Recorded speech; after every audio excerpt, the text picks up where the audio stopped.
share your journey into the world of carbon credits and environmental certification, and what motivated you to focus on this area? Well, Tomo, thank you, Joseph, first, because for inviting me for this. It's really nice to meet you. I started working with carbon credits initiatives in 2009. So more than about 15 years ago, I started with my partner in Manaus, Amazonas, Brazil. Is in the rainforest city. I used to live there. Now I'm living in Floripa, is an island here in the south of Brazil. Okay. And at that time, we started to work with environment services relating to RED projects. My associate, my partner, is the forest engineer. He comes for a family of researchers. His father is a well-known researcher for Amazonian forest, and more specifically for carbon credits. And his lab, he is a researcher from National Institute for Amazonian Research, INPA, and his lab started to receive a lot of demands for working for services. But as the INPA don't work with this kind of service, me and his son, Francisco, we decided to open a company to provide to help the market with that. So we started to developing technical services for companies that wish to uh, create RED projects. So I don't know if you know what is RED project is. Forest deforestation projects or regenerations. So the idea that we work at with the quantification of the forest, performing forest inventories to quantify how much carbon in the area. So with this information, the projects can estimate the carbon stock and deforestation by baseline and so on. So we worked for many companies in Brazil and outside Brazil, from Europe, from United States. So we acquire a lot of experience on that. And in 2 years ago, about a little bit more than 2 years ago, Federal Industry of Federation of the Industry of Manaus invited us to create a new company that's in this market, but not related to technical service for developers, but for certifications services. So they invite us to open Tero Carbon to build from scratch a national certification from Brazil to compete or to have an option to Brazilian developers that wish to create carbon credits or generate carbon credits. Mhm. So that's why we started in 2 years from now to build this Tero Carbon to provide the market, especially the Brazilian market, with a reliable solution for certification to compete with international certifications such as VERA, Gold Standard, and the other certification that there is at the moment when we create, there is no one in Brazil that provides this service. So I believe we were the first one to build a solution of certification of the projects for the Brazilian market, a local company. Wow, okay, that's fantastic. Yeah, I remember I was talking to somebody a little while ago about the deforestation that's happening in Brazil and wanting to try to make it easier for the local population to be able to access carbon credits Yeah. at a in an easier way. So it's Yes. really great. So what inspires you to, obviously you just told me what inspires you to found Terra Carbon, and what are the core values that drive your work in the organization? Yeah. I think that the motivation, it was that me and my partner, we worked for a long time doing consulting jobs for projects, development of the carbon credit projects, and we saw let's say many lacks in the VERA standard and the gold standard. So the standards is not well applied to Amazonas or Brazil reality. Is international standards that don't take into account local differences, for example. So the motivation is to build something new, build something that can be easily accessed to even small projects, and reliable enough to create an asset with integrity to international market. So our motivation is to provide something new, something that can be accessed for small scale projects, and also for projects that respect the local, let's say, local characteristic of the Brazil. So that's why you created, and the values that we pursue is of course, is transparency. We work a lot with this kind of transparency in your process, in your traceability issues. That's why we build a platform that uses blockchain to perform the registrations, to avoid double counting, to avoid many problems that we face in the market at that time. So we also worked on this technological side also. So and also to one value that we also pursue is the making the market accessible for everyone, not only for big projects, but accessible to small agriculture families or small communities that can also participate in the carbon market process. Yeah, fantastic. That's really really great values. Nice. So how do you define regenerative finance, and what role do you believe it plays in addressing climate change? Well, I believe that this regenerative finance, I think that as we studied before, the definition is to provide something that is not the only pursue the profit. You need also to take care of the environment and social impact also. So we need to. I strongly believe that we need to have something related to regenerative finance, because as I said, we are from Brazil. We are located very close to the projects. We participate in many projects, not in Manaus, in the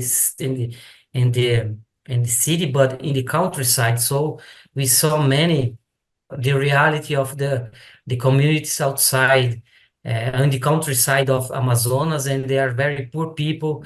They need a lot of help. They're not allowed to deforestate because the government don't allow, but also they need to have ways to have like finance help. So they need to do something to make living, and as they cannot deforestate. And I think that the carbon credits project can be a very good way to help them to keep the forest stand, to avoid deforestation, and to help with the governance of the forest. So I think it's very good for that. Yeah, I agree. I think, yeah, regenerative finance can definitely help people to access Yeah. specifically for dealing with these issues that we face. Yes. I think so. It's really helpful. Yeah. And in your experience, how can small scale projects participate in the global market for carbon credits, and what barriers do they face? Well, the barrier they face is economic, basically. Yeah. because this is something that we work with, small scale projects. In our process, we provide, like, we differentiate the certification for small and scales and big scales. For small scales, we try to provide a, a simple path for certification. We not necessarily need to to looking for example, external reviewers or VVBs for validation and verification bodies. And how is the market structured right now? They demand VVBs that are very expensive.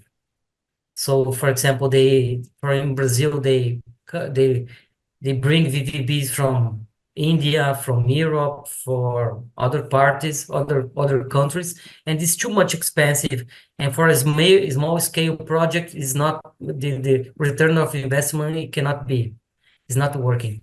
So we change that to allow that for small scale projects, also small VVBs, for example, simple companies or individuals that have the knowledge to make a validation or verification of the process. For example, in the forest project, they need to know how to do a forest inventory. A forest engineer can do that.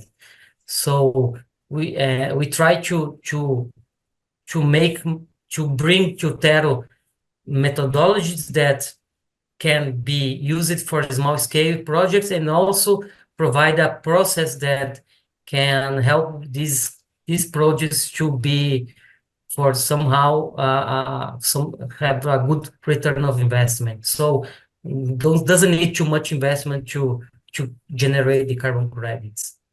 Mhm. Okay, great. And can you elaborate on the technology behind Terra Carbon's certification platform? How does it enhance transparency and reliability in carbon credit certification? Yeah, we develop a platform that is running in the web, so you need to install nothing, is responsive. And in this platform, the user, when the user create an account, they also automatically create a wallet. So is a using magic link or magic to create wallets. And once you create a wallet, all the participants are registered in the project. The platform also allows the project developers to insert the project information in the platform. And you use this information also to validate. So we also have access to other administrative role that you can verify, approve, or give some suggestions of change to the projects. And once the asset is generated, we use blockchain to give the traceability. So we use a Polygon blockchain we use two types of NFTs, is ERC 55 to do all the balance control, and also we use another blockchain, other kind of how do you say, standard to create unique NFTs, 721A, for example, ERC 722A. And these we create, for example, a certification of retirement, recertification of transfer. And then with this, we publish this on the OpenSea to give transparency.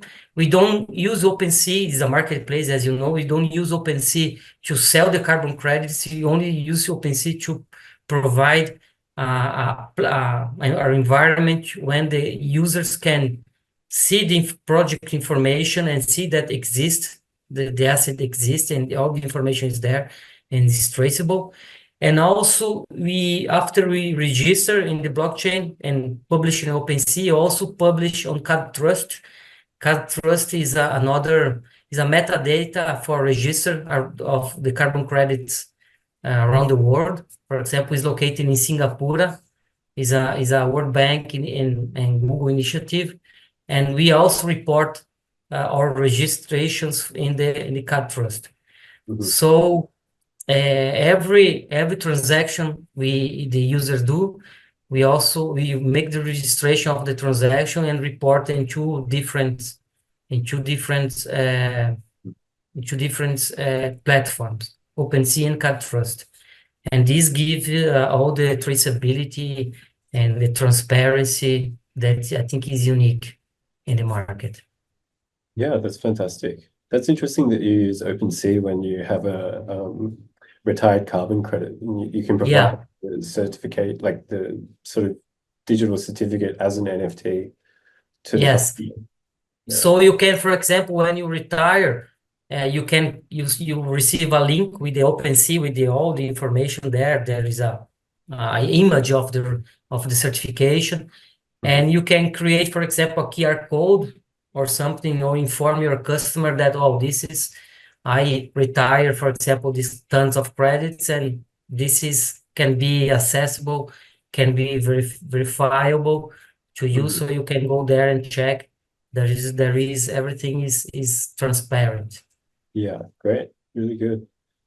Um, what measures are in place to prevent double counting of assets, and why is this integrity critical in the carbon credit market? Well, to avoid double counting, we don't allow because we also work as a certification and also a registration, right? Mhm. We register for the carbon credit since the mining, transfer, and retirement. To avoid that double counting, we don't allow to export our carbon credits. You only transfer to Tero carbon account to another Tero carbon account, and then you make it a transfer certification, and you control that. Okay. When you retire, we also burn the credit, as you know, we burn Mhm. the quantity to the 0x0 account, and then you can never transfer again or do nothing again. So Okay. it's totally uh, proof of double counting. If you need to remove the card, do the tokenization of or your credits to another, you need to provide another registration when you're going to retokenize.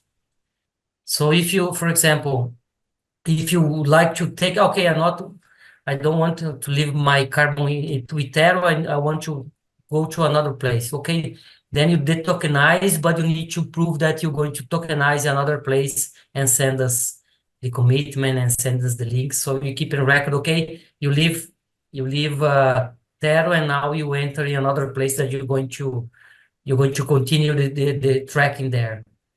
So Okay. Yeah. So this you avoid the double counting, because if you remove for Tero, you are, for example, in the vacuum, you can transfer for many people the same, so it's not allowed. You need to yeah. you need Yeah. to another place to do that. Yeah. Yeah. I guess that would be ideal if all of the carbon credits were kind of just stored on the one network, then basically you could really make sure that there is no Yeah, counting, but transferring between networks is something probably a bit yeah. In complicated. this sense, also we use CAD Trust. I mentioned CAD Trust for example, is a central registration of the certificates of the registers. Oh yeah. So Verra in the other certification, other registers also report to there. So Okay. it's a central one. So it's if any all transactions or all retirements or issuances are reported to the same place, this helps also to avoid double counting, Yeah. because a global entity knows and monitoring the issuances and retirement. So this is also helping to avoid double counting, working with integrity of the carbon credit. Okay. Fantastic. Good. Good. Um, So what are some of the biggest challenges you've encountered while developing the certification process, sorry, for carbon credits? Yeah, I think the for us the challenge right now is the entrance barrier is very high because Mhm. carbon market is already is is basically running over two certifications is VEHA and Gold Standard issue 92% of the credits, for example, in the world in the voluntary carbon credits. So the people that work in the market already know VEHA, know Gold Standard, and they are already well. Uh, they are comfortable with both with you. With the recent problems with VEHA, we have like an opening for our certification. So this is for us that these scandals give us some things are good, but others not too good. But they give us the opportunity to present our certifications and to provide also our assets to the market. So the challenges was the main major challenge is this, and related to the process, the challenge is to create a process that can be, for example, accepted in ICROA or ICO for the other global standards, for example. But I think this is the minor issues at the point. Okay, yeah, it's really interesting. Challenges are Yeah. So basically, it's the market challenges the worst. okay, yeah. Um, and how do you foresee the evolution of carbon markets in Brazil and globally, particularly regarding the integration of local methodologies? Yeah, the evolution in the carbon market in Brazil is going to be a regulation. So they are already working on a regulation for the carbon market. Mhm. Now we only operate in the voluntary carbon market here, but already they already have a law that's passed for the phase one, and now is needs another voting for the other chamber. So they I believe this year or at most the next year, because we have this COP here in Brazil next year, we're going to have like Oh, the carbon. you're in Brazil. Yeah, Wow. next year we're going to be the COP here in Belém, in the north of Brazil, near Manaus.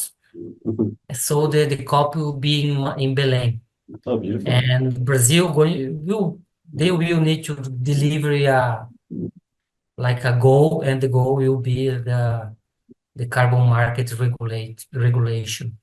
Okay. So after that, the regulation, they're going to open for methodologies and certifications to subscribe to be available, to be accepted for the regulatory market. And with this, we're going to communicate, Brazil going to communicate to Europe and the other regulatory markets. So it will be like this.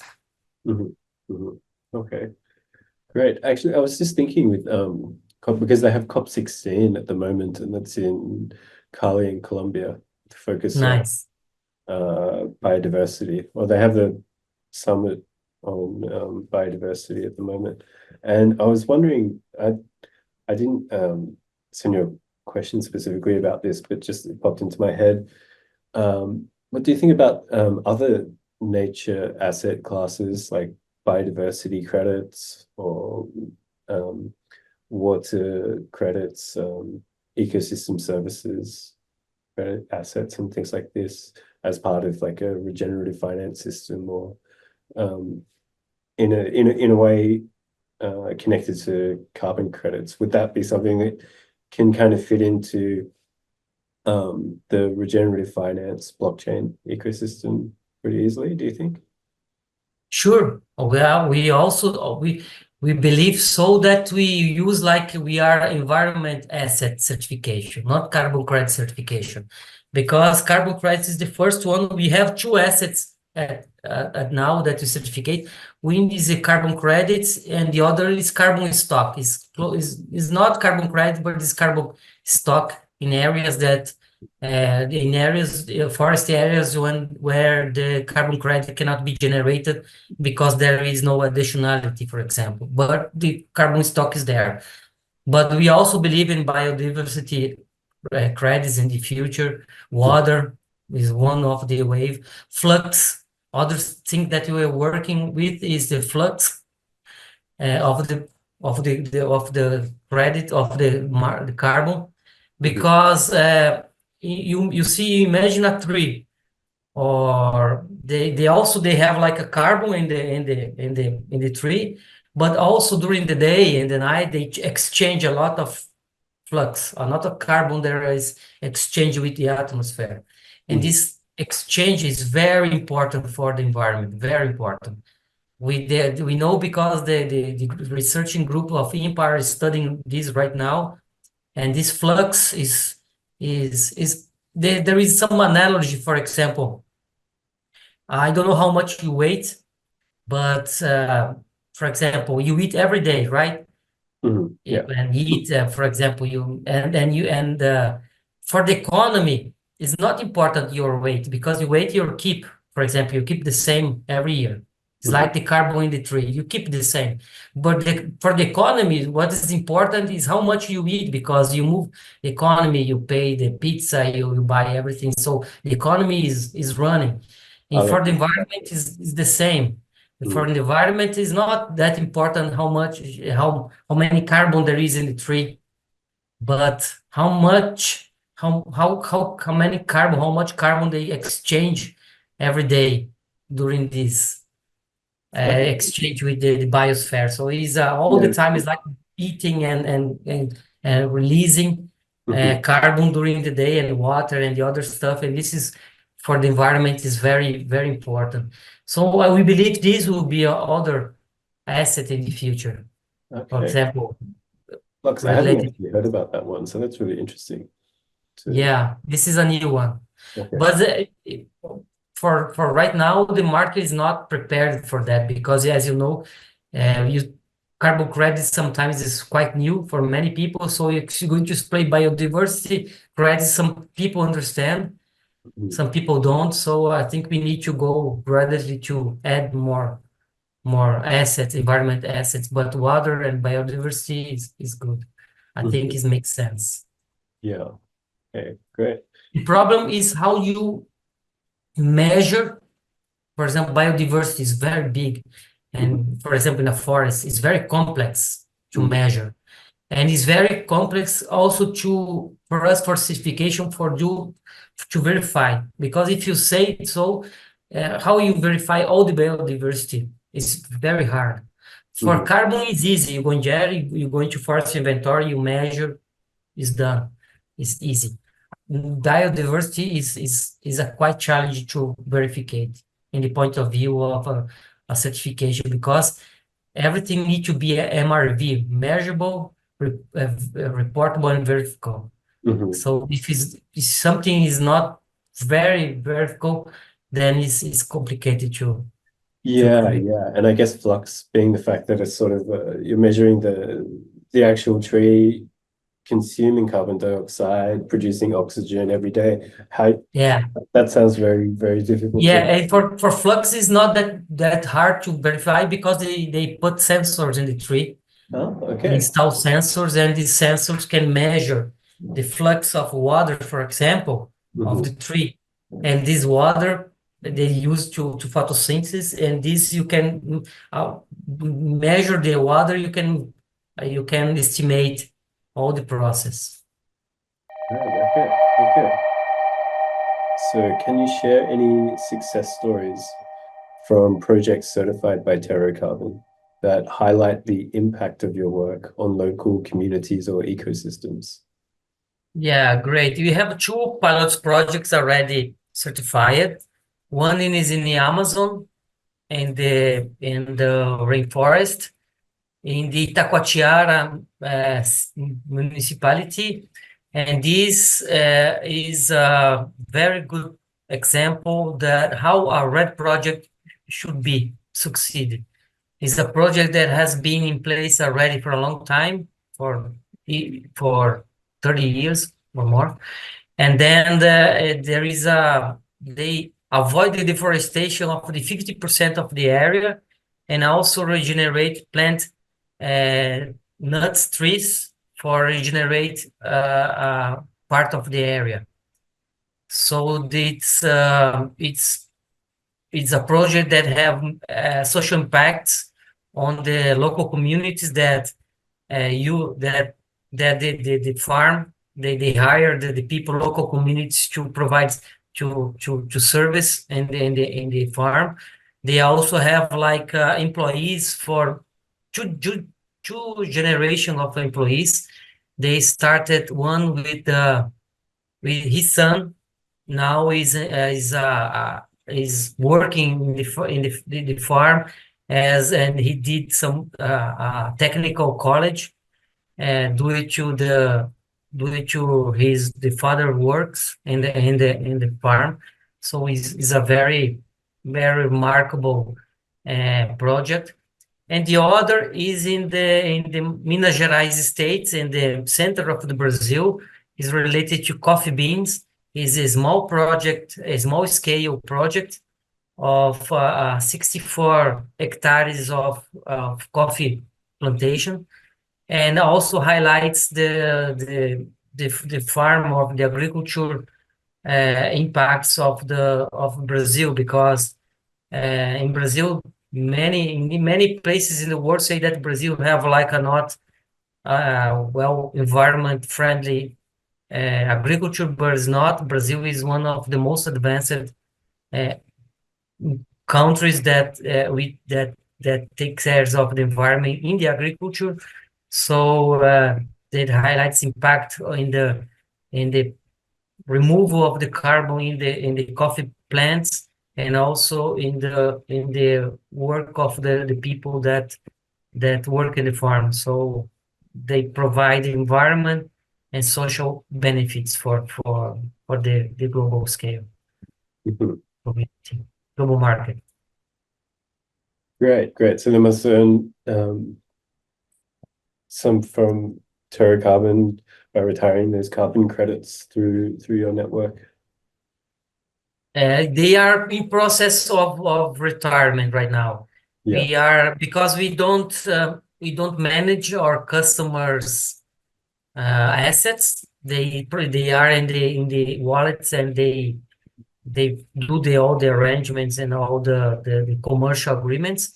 But today we heard that we're going to retire for one company. So soon we will have like a Tero carbon credits retired in the market and Okay. reported in the communities. So this will be a great achievement for us. Yeah, fantastic. Congratulations. So what is your vision for the future of Tero Carbon, and in the context of regenerative practices and environmental sustainability? Nice. I see the future that we work with more and more small projects, small scale projects, is because this is something that we are focusing. We're going to expand in the agriculture projects from also not only for coffee plants, but also going to cocoa at the end, probably in the end of this year. We're going to start the quantification evaluation of cocoa and add this in our methodology. We also looking for the registration in the regulatory market here in Brazil when it happens. We're going to apply for registration to also our carbons to our assets to be available for the regulatory and can be exchanged to other regulatory markets. I also see that we're going to expand our technology integration with another platforms. We are working right now integration in two platforms, one in Brazil and the other from Argentina, that are going to provide, for example, offer to our customers the possibility of marketplaces integration. So we are not going to, as I mentioned, we don't be involved in the commercialization, but will be provide access to platforms that facilitate this, so our customers can generate the credits and also have the liquidity they needed to expand, to create more. So I see that we're going to have more and more relevance in the Latin America market and in the future. Great, great, fantastic. And are you planning to sort of expand outside of the Latin American market or further into a global perspective, or just Yeah, yeah. eventually, yes. We because as we are simple, we try to keep simple and have this differentiation in the certification process for small and big scale projects. We Mhm. believe that we're going to be attractive also to other countries, such maybe Europe or other countries. We already spoke with people from Canada and also from Germany, Okay, and maybe we have some new uh, news in the future great, related to that. great to hear. So what advice would you give to new entrepreneurs looking to enter the field of regenerative finance and carbon credit certification? Nice. I think something that they need to take care is of course they take up very good in the compliance of the assets, to take care of the integrity of the carbon credits is very important. So in the market there is a lot of scams and a lot of questions related to assets. I think they need to take a good care in the integrity of the carbon credits, to avoid uh, problems or avoid to be disqualified from the market. So I Yeah. think this is very important. And regulatory also. Mm. Take a good look in the regulatory issues. Even from the crypto side, sometimes you need to create some crypto to sell biodiversity or the other, but each country does this crypto regulations, and you need to take care of this Yeah. in your journey of going Yeah, to the market. I think that's actually a really important point because a lot of countries and a lot of development has been made in the regulation space around the world, especially on blockchain and cryptocurrencies. So if you're Yeah, really y- trying to work in that space and you find yourself on the wrong side of those regulations, it's going to be a yeah. bit of a problem. This is so valid that when you open, 2 years ago we were evaluating to also provide the selling service of the carbon credits or tokenize it, but this is not possible in Brazil, because Brazil is not, there is no regulation for tokenizations or for selling carbon credits. So we need to open our company outside Brazil to provide this. Right. Okay. So yes, because Brazil is not regulated. So Right. there is another tokenization companies that are in Brazil, but you're going to see the headquarters in another country, because Mhm. Brazil don't allow that. Right. Right. Right. Yeah, regulation is key on Yeah. this. Yeah. Yeah. That's great advice. That's really good advice. Um, and how can individuals and organizations get involved in supporting carbon credit initiatives and promoting regenerative practices? I believe the most important thing is to working in the offsetting the emissions.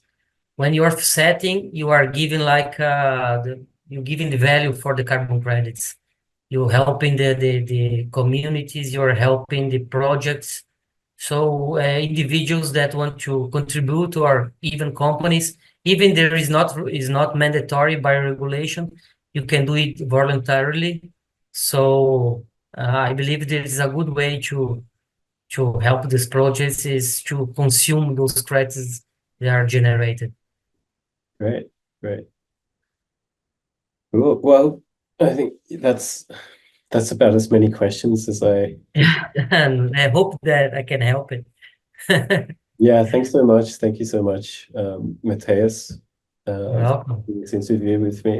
It's going to be very helpful and really great work with Terra Carbon.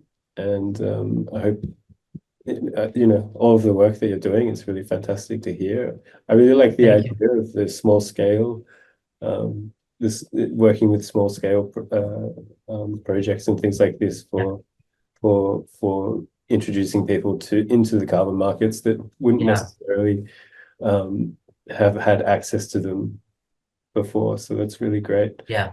And yeah, thank you so much. And yeah, great. I hope Hey, you have a nice evening. you too, Joseph. Thank you very much for choosing me to interview, and I hope that my answer will be good for you. And I hope you will see in the future in our meetings in ReFi Talents. And also, if you need something from my side, you have my contact. So please feel free to write me. Okay, okay, great. Thank you. Okay. Thank you, man. Bye bye. Bye.